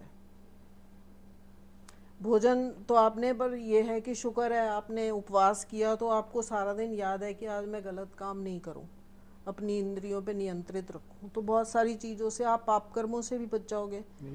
तो आज का दिन, कल का दिन, एक दिन पहले सोचने में लग जाता है, अरे कल एकादशी है, अरे कल मुझे ये खाना है, ये पीना है, ये करना है, विष्णु सहस्त्र नाम करना है, आरती करनी है, जल चढ़ाना है तुलसी जी को, दिया जलाना है, इसमें निकल जाता है।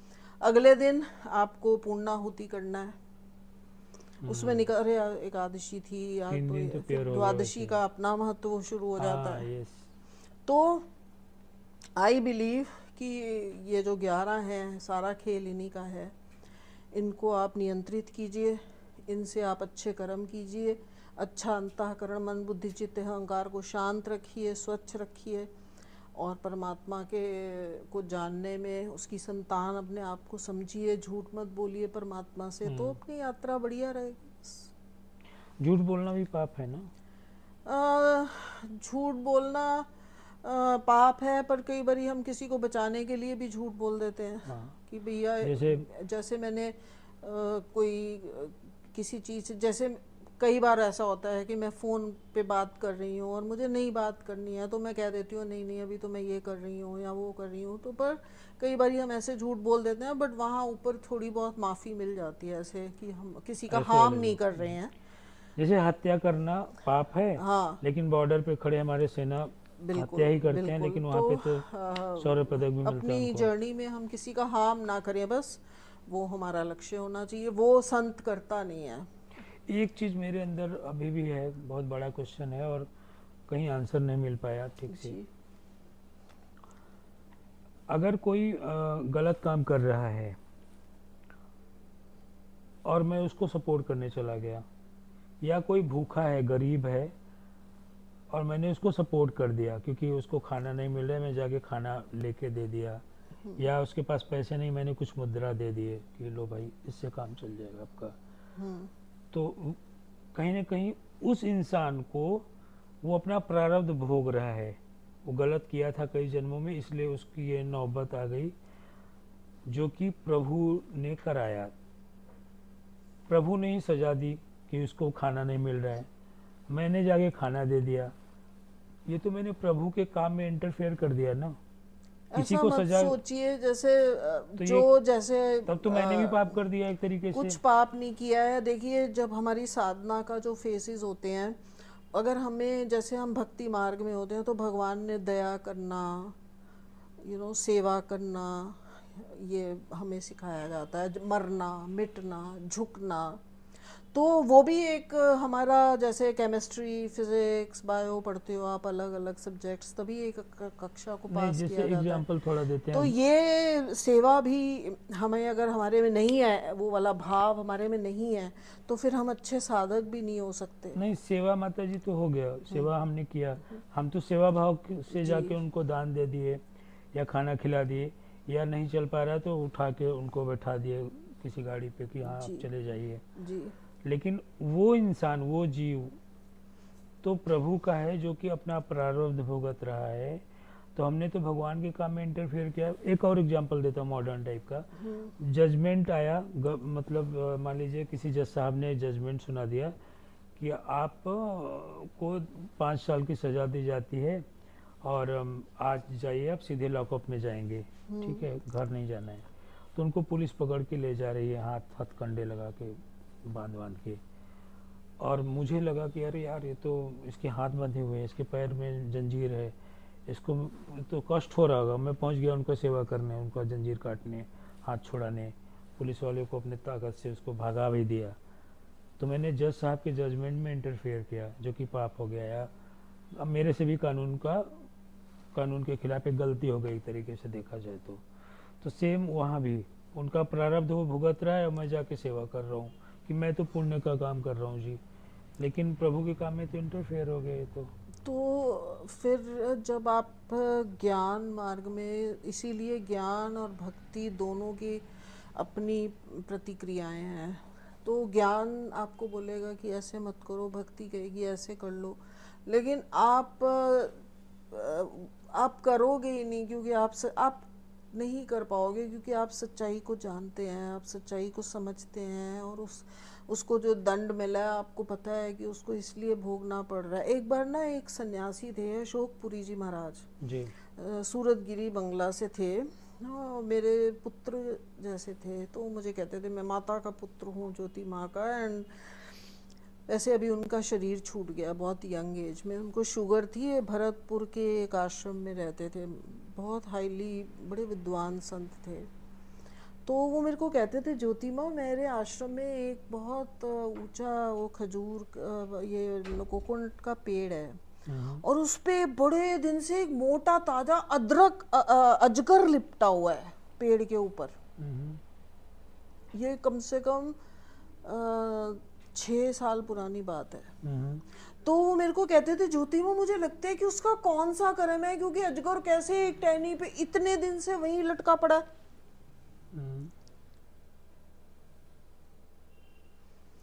तो ऐसे ऐसे जब हम इतना ऑब्जर्व करते जाते हैं, कहीं हम अच्छा देखते हैं, कहीं हम पेड़ों की टहनियों को कटा हुआ देखते हैं, और अगर आप वननेस में हो तो आपको दर्द होगा, उसके आंसू दिखेंगे, इतनी वननेस आपकी यूनिवर्स के साथ हो जाती है।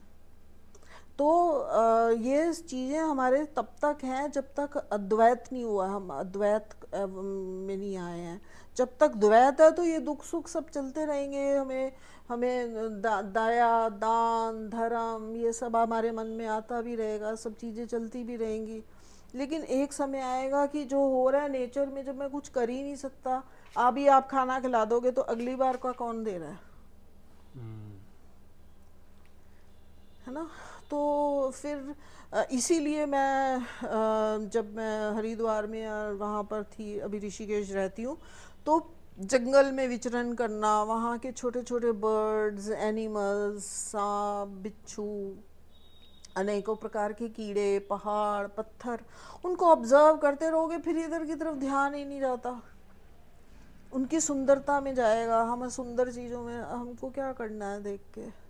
और फिर मैं तो अपनी बॉडी में, हमारे खुद मल मूत्र से भरा पड़ा शरीर है, कितनी सफाई कर लो। मेरे जो गुरुदेव हैं तो उनमें तो वो रात में जब सुबह उठते हैं 3 बजे, तो वो पाइप लगा के पूरा मूलाधार से जल अंदर डालते हैं। अरे वाह। तो फिर वो पूरा क्लीन करके फिर वो सुबह साधना में बैठते हैं। अब आज के ज़माने में मैंने तो दूसरा वैसा साधक अभी तक देखा नहीं है।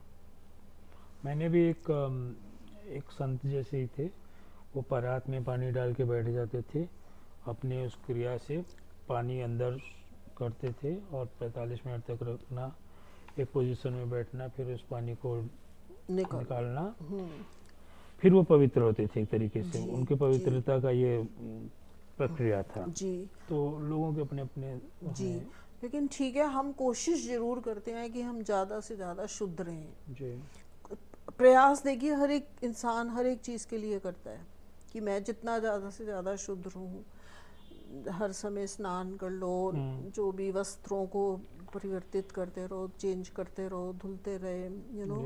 अपने घर में भी नेगेटिविटी कम से कम मिलना, अपने में ज़्यादा वो करना, भगवान से अगर कोई बात भी है तो परमात्मा से अपने मन से कर लो। और वो परमात्मा भी हमें बड़ी चीज़ें, अरे देखिए कैसा है, ये देखिए कैसा है। तो मुझे लगता है कि ढूंढ मैं किसको रही हूँ, वो बैठा तो है दिखाने के लिए सब कुछ, वो जानबूझ के दिखाते हैं ऐसा कि इसी में लिप्त रहो मेरे आने तक। तो कई बार लोग कहेंगे आपकी नज़रें कैसे ऐसी उल्टी सीधी चीज़ों पे चली जाती हैं, हम सोच भी नहीं सकते कि ऐसा होता है। इसीलिए क्योंकि वो दिखा रहा था, मैं कहाँ देख रही थी। जी। बहुत बड़ा चर्चा है, बहुत बहुत दिन तक हम लोग बात कर सकते हैं। अभी आपने अद्वैत और द्वैतवाद की बात करी, मैं जानबूझ के कुछ नहीं बोला क्योंकि उस पर एक लाइन बोलता तो और बातें बढ़ सकती थी जी। और बहुत मज़ा आता, जिसका परिणाम बहुत अच्छा होता हमारे व्यूअर्स के लिए। लेकिन हम लोग एक ही एपिसोड में ये सारी चीज़ें कवर नहीं कर सकते। ज्योतिमा, बहुत धन्यवाद, आपने टाइम दिया। जी। कुछ मैसेज, कोई चीज़ हमारे व्यूअर्स के लिए, हमारे इस प्लेटफॉर्म के लिए प्लीज़ बोलिए ना अपने। देखिए Sanjay ji, I am also very very grateful to you. मैं वैसे बहुत ज़्यादा सोशल मीडिया पे हाईलाइट नहीं होती हूँ और ज़्यादा ऐसे प्रोग्राम्स में भी नहीं आती हूँ। ये संजय जी, जो संजय गांधी जी हमारे मंदिर से ऑलमोस्ट 20 साल से जुड़े हुए थे, इन्हीं के माध्यम से हमें आप मिले और इस समय थोड़ा लग रहा था कि हम कई चीज़ों को हाईलाइट करने का प्रयास करें।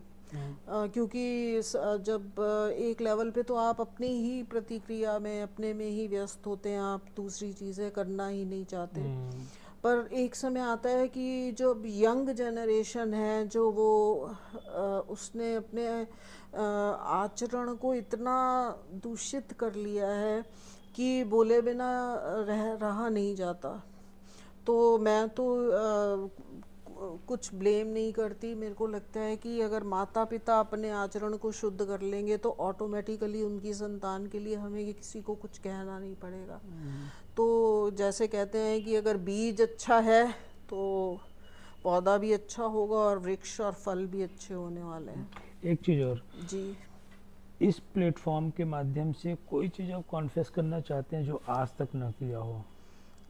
देखिए, मुझे लग रहा है कि सत्यता में रहने की बहुत कमी आ गई है हर जगह पे। हम कहीं ना कहीं दूषित। आप अपनी चीज़ कॉन्फेस कीजिए। नहीं, मैं तो I am happy the way I am. मैंने ओके, तो जो ग्रेट। अच्छा हुआ जीवन में, जो भी मेरे भाग्य में था, चाहे मैं उसको प्रारब्ध कहूँ या, देखिए जो भी था मैंने ही बीजा था। और आज अगर मैं अभी, देखिए अभी मैं पता नहीं कितने दिन मेरा शरीर और है और मैं कब ब्रह्म में लीन होंगी। I don't know how much time I have now, but I am careful about my journey. I don't want to जैसे आप कहें कि उसके दोष देखूं या उसके, अरे यार forget everything, I want to complete my journey. जैसे आप कोई अपना काम शुरू करते हैं तो कहते हो कि पहले मैं अपना कर लूं, फिर बाकी बाद में देखेंगे। बिल्कुल। तो मेरे को कोई रिग्रेट्स नहीं है अपनी लाइफ से। What ever God made me, gave me a beautiful body, सही बात। एंड इतना सुंदर मन, बुद्धि, चित्त, अहंकार दिया। इससे सुंदर और मेरे को भगवान जी क्या देते। बिल्कुल बिल्कुल। इतने अच्छे माता पिता दिए। मेरी माँ ने मेरे को बहुत सपोर्ट किया, मेरे परिवार ने भी काफ़ी हद तक मुझे बहुत सपोर्ट किया। अभी भी आज उनके ही सपोर्ट से मैं चल रही हूँ। आपने मेरे से एक बात नहीं पूछी थी, बताइए ना बट प्लीज। मैं अपने आप से बताना चाहती प्लीज हूँ प्लीज बताएं। कि मैंने कभी भी किसी से माया धन की सेवा नहीं ली है। इसीलिए मैंने कभी कोई आश्रम वगैरह या ऐसा कुछ नहीं किया है। जब हमारा नीचे मंदिर था तब भी मैं और मेरी एक मित्र थी, हम दोनों मिलके प्रतिक्रिया करते थे। दोनों के सपोर्ट से एक दूसरे से हमारा मंदिर की व्यवस्था चलती थी और एक सुंदर स्थान हमने यहाँ पर बनाया था। और आज मुझे ऐसा लगता है कि परमपिता परमेश्वर ने मुझे इतना तन मन धन से इतना संतुलित कर दिया है, मेरा बैलेंस रखा है सब चीज़ों में, कि मेरा जीवन अति उत्तम चल रहा है। तो आप खुश हैं ना? मैं खुश नहीं हूँ, मैं परम आनंद में हूँ। अरे बाप रे, क्या बात है! मैंने एक बूंद बोला, आपने सागर बोल दिया। तो प्रोक्षानुभूति जो ग्रंथ है, बस वही जीवन जीने का प्रयास है। और बहुत देखभाल के, मतलब सोचती हूँ कि मेरे से कुछ भी ऐसा ना हो कि मैंने, अगर परमात्मा ने मुझे इतना सब कुछ फ्री में दिया है, कुछ धन नहीं लिया मेरे से, तो अगर मैं आज कुछ शब्द उसके लिए कह रही हूँ तो मेरे को डूब के मर जाना चाहिए कि मैं एक्सपेक्ट करूं कि आप मुझे धन दौलत दे दोगे। इसकी कोई कीमत नहीं है। And I don't believe in making ashrams and that. ठीक है, जिन्होंने जो कर रहे हैं उनका वैसा प्रारब्ध था। मैंने I have not done anything like that. मैं स्वतंत्रता, स्व मतलब ब्रह्म, तन ये बॉडी, त्र मतलब दैहिक दैविक भौतिक तापों को धारण करने वाला, तत् मीन्स द होल ब्रह्मांड। तो स्व तन त्र त, तो मैं वो हूँ स्वतंत्र त। Thank you so much. And I am also very grateful to you. फिर मिलते हैं। बिल्कुल, थैंक यू सो मच आई ज्योतिमा, आई आपने विल टाइम वेट दिया। फॉर योर नेक्स्ट, बिल्कुल बिल्कुल, you know, हम लोग दोबारा टाइम because निकालेंगे। I will be maybe leaving for Rishikesh, but definitely you also visit.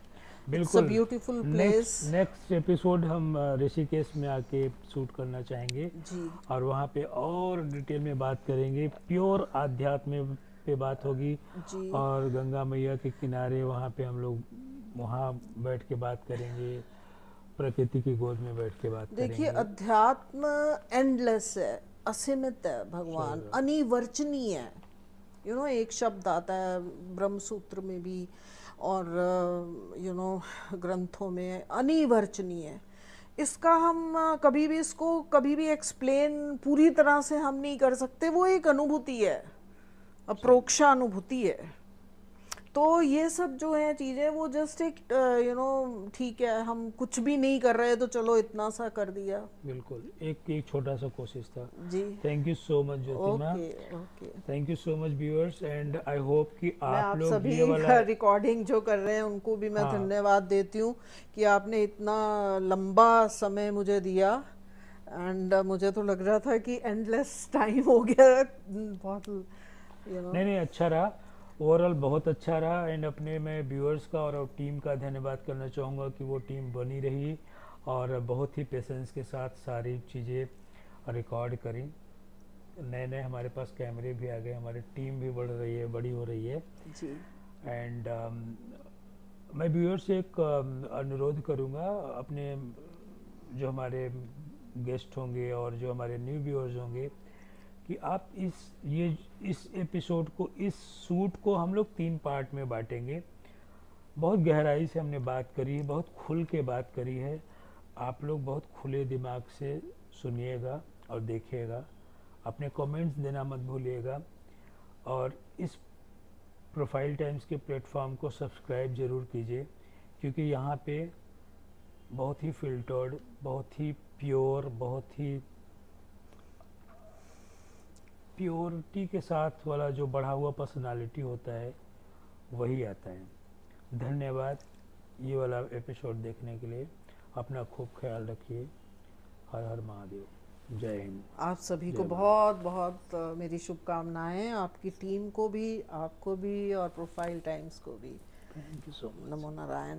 ओम खूब नमो बातें हो नारायण। गई, खूब जी खुल के बातें हो गई। जी महाराज। एंड क्षमा अगर मैं किसी चीज़ को देखिए, एकदम डोंट जो बीत गया सो बीत गया, नहीं, वहाँ वो क्षमा शब्द है नहीं। क्योंकि देखिए, आप भी अपने यूनिवर्स के लिए काम कर रहे हैं और कहीं भी हमारे घर में कोई नेगेटिव होता है तो you want to improve, so you are not doing it for yourself, you are doing it for the universe.